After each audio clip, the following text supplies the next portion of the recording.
thank you for giving me a chance to come and tell the story. And know that you already know a lot of the story. And how many wells has this church built through Marion? Does anybody know? Over 150. Awesome. Awesome, awesome, awesome, awesome. On the window of my car is a picture of Reverend Dr. Martin Luther King. And this quote, "I have decided to stick with love. Hate is too great a burden to bear." Now, some folks, when they see it, they give me the thumbs up. And I don't recall ever getting a negative. And it's been on my car for many, well, at least 10 years. And when I go through a drive-through at a fast food restaurant, and I go to pay or to pick up my food, I look to see if they check out my picture.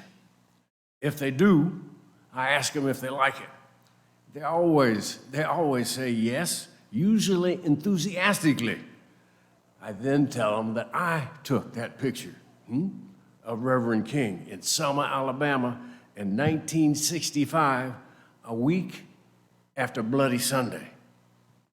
One young lady's response, "You're really old."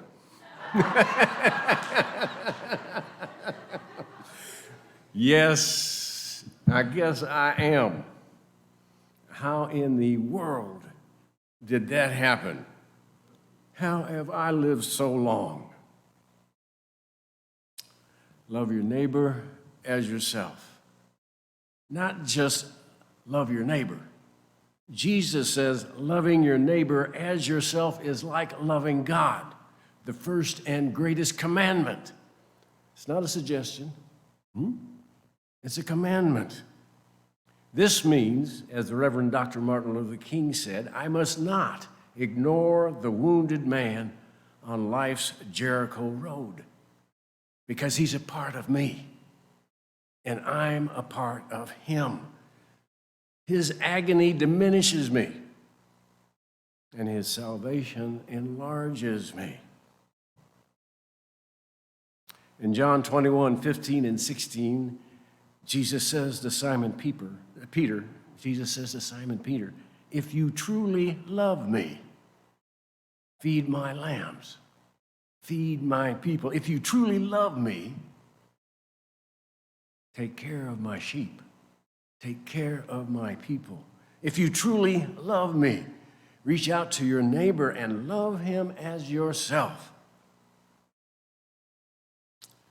As Jesus tells us in Matthew 25:31, the sheep and the goats are separated, not based on their goodness and badness, but based on what they did and did not do. They were separated by who had fed the hungry, who had given the thirsty something to drink, who had clothed the naked, and who had cared for the sick and visited those in prison. So we at Marion Medical Mission strive to be doers of the word. We strive to do the best we can where we are with what we have, and then put ourselves in situations where we have to go beyond what we can do by ourselves, to where we must rely on God. When David faced Goliath, he didn't think his stone was too small. He figured Goliath was too big to miss. I like that. I saw that on Facebook. God didn't call the U.S. Marines. He has called us. But too often, like King David, we count our troops. What will the budgets allow us to do? We didn't plan for that. We forget that a shepherd boy without armor killed Goliath with a slingshot. We're the shepherd boy, not the king who messes everything up. Now, there's a couple things that I like to point out about Africa. First, you can put the entire United States inside Africa 3 times and have room left over. And 50% of hospital admissions in sub-Saharan Africa are because of waterborne diseases. Sub-Saharan Africa has the highest under 5 mortality rate in the world, 15 times higher than in high-income countries. It's also important to know that the majority of the population live in the rural areas. In Malawi, 83% of the population live in the rural areas. Now, I wrote this down, Nick, and it says, I say, the importance of gray hairs.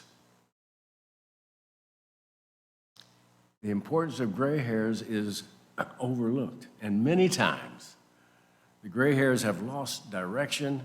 They feel life has passed them by. They feel they no longer are needed, that they're in the way, that they can't keep up. Yet more than any other age group, they have the resources, they have the time, they have the knowledge and skill, and they have less at risk. We have 30 volunteers that have signed up. Gary is one of the 30. Planning to go and install pumps in Africa, in Malawi, Zambia, and Tanzania, and Mozambique in September and October of this year. Of the 30 volunteers, 15 are over 70, and 3 are over 80. And no, you can ask Bob and Kay and Gary and Wayne, it ain't easy. This is a tough trip, physically and mentally. There's hunger in Malawi now. Up in the north, in Karanga, 34,000 families have been impacted. And Mr. Sulungwe, our field officer up there, has identified 942 families in 8 remote villages that could get no help. And so what we did was we provide a 110-pound bag of maize. You know what maize is? That's corn, all right? To feed a family, one bag, 110-pound bag of maize can feed a family of 6 for a month. And the cost for us to buy that maize is $42 a bag. So 42 times 942 is what? I know some of you are good at math. It's $39,564, all right? We wired that money on April the 11th. They received it on April the 11th. That's Tuesday. By April the 14th, they had distributed the maize to the families. A 3-day turnaround, do you hear me? Feeding the hungry, families that are starving, 8,500 miles away, buying the maize on Tuesday and getting it distributed to the people in these remote villages, right?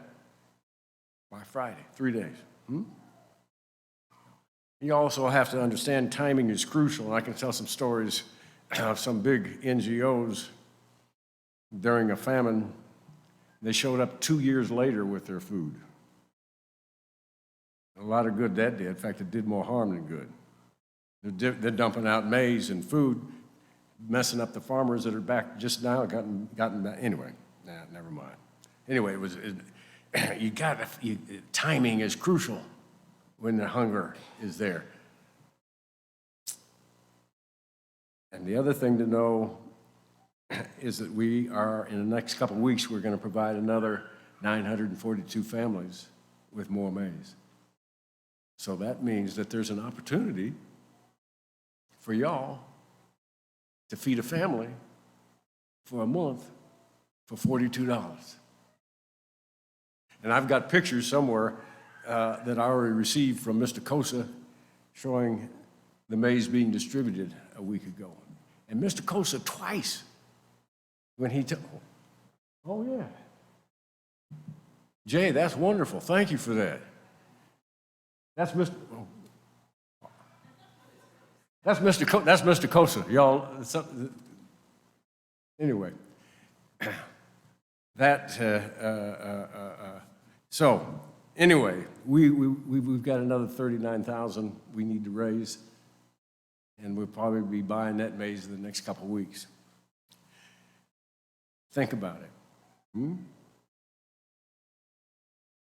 Marian Medical Mission is proof that you can't accomplish anything meaningful alone. Proof of the power of loving your neighbor as yourself. It's not enough to analyze the world and ask, excuse me, it's not enough to analyze the world and ask why. As William Sloane Coffin has said, we need to imagine the world as it might be, could be, should be, and ask, why not? Think about it. Building wells that provide safe drinking water in rural African villages 8,500 miles away, where there's no electric power, and where many times there are no roads or bridges. Marian Medical Mission goes where others won't, where the extreme poor live, where there is cholera and little to no medical care. When the well program started in Malawi in 1990, we were told you can't build 20 wells in a year. Then it was you can't build 50 wells, you can't build 500 wells, you can't build 1,000 wells in a year, you can't build 2,000 wells in a year, can't be done. And then last year, 3,000 wells. In 2022, last year in February, the board set a goal of 3,000 wells. By the time I got to Malawi September the 3rd last year, Mr. Kosa and company had increased it to 3,450. And the day after the goodbye celebration, October the 14th, Mr. Kosa told me that they had the capacity to build another 405 wells and asked if they could do it because of cholera. And the need was great. That increased the number of wells that we built last year to 3,855. We told our African partners to proceed and build the additional wells at a time. Now listen, at a time we still needed funding for 1,500 wells. Are you with me? This is not how other organizations operate.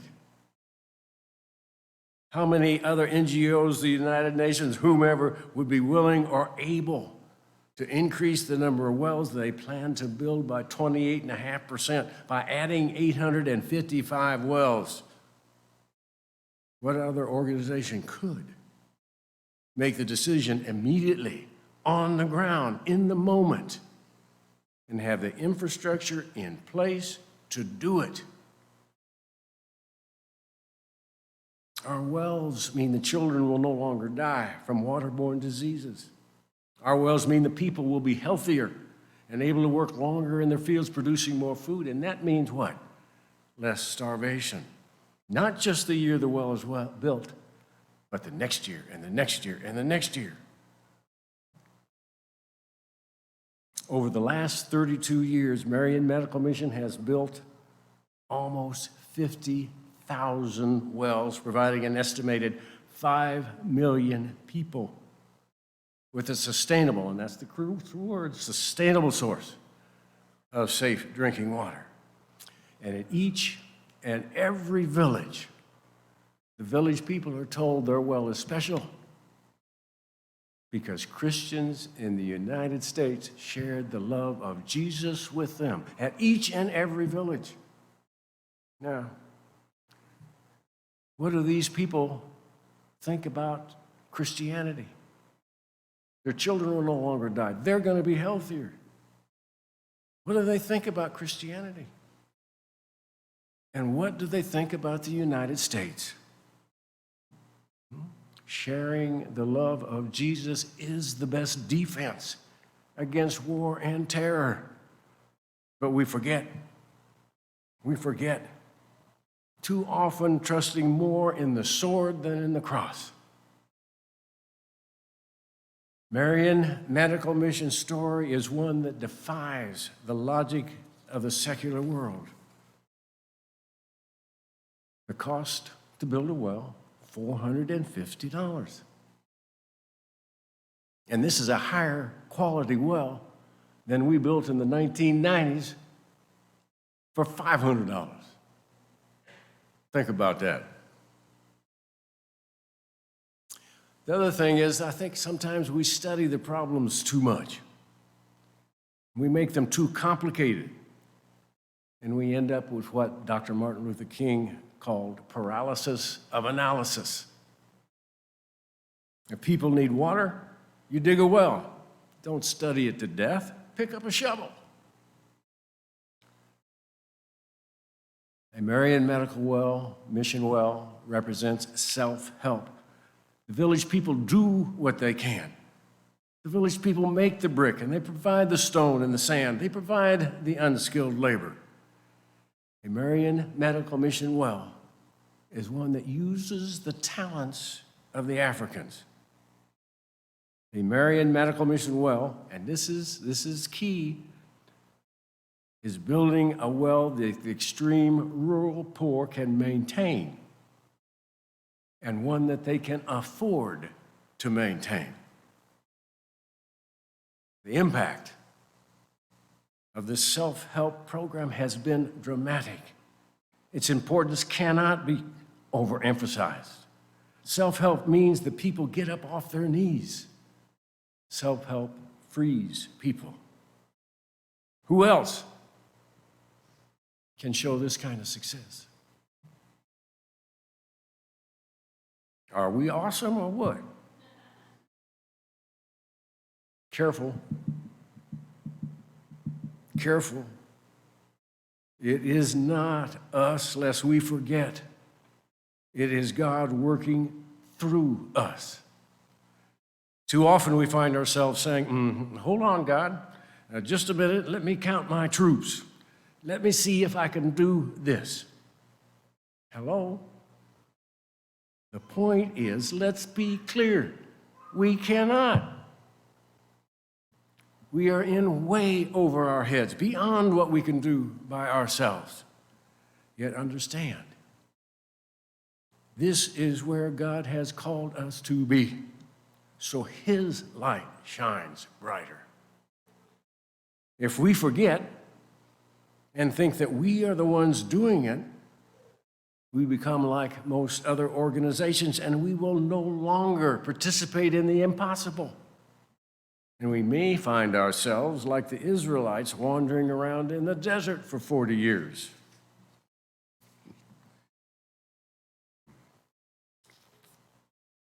Again, Marian Medical Mission has built almost 50,000 wells.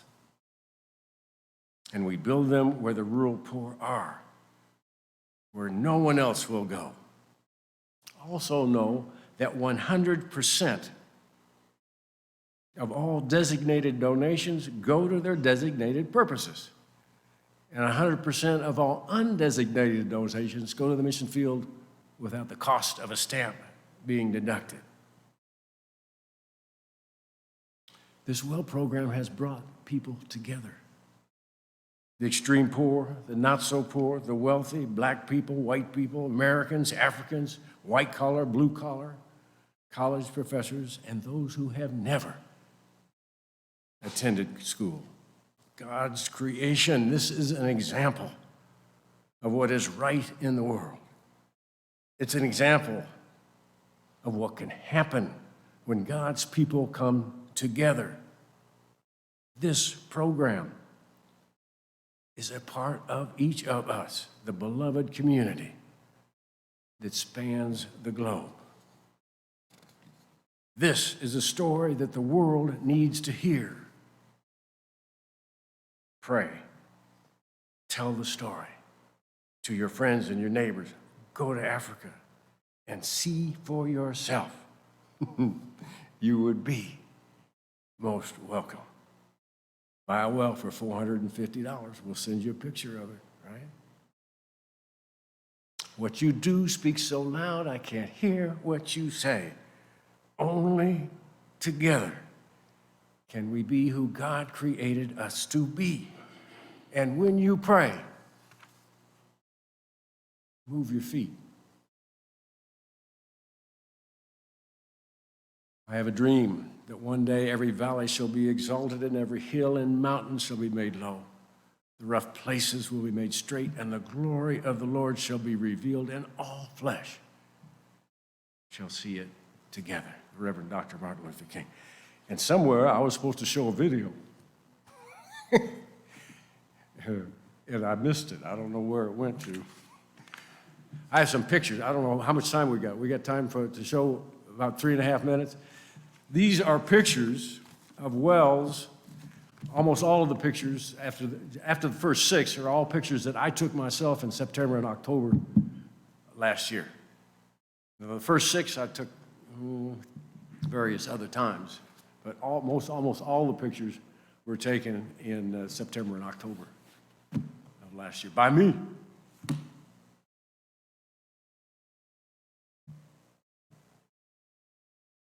I think there's supposed to be some sound with that. Yeah.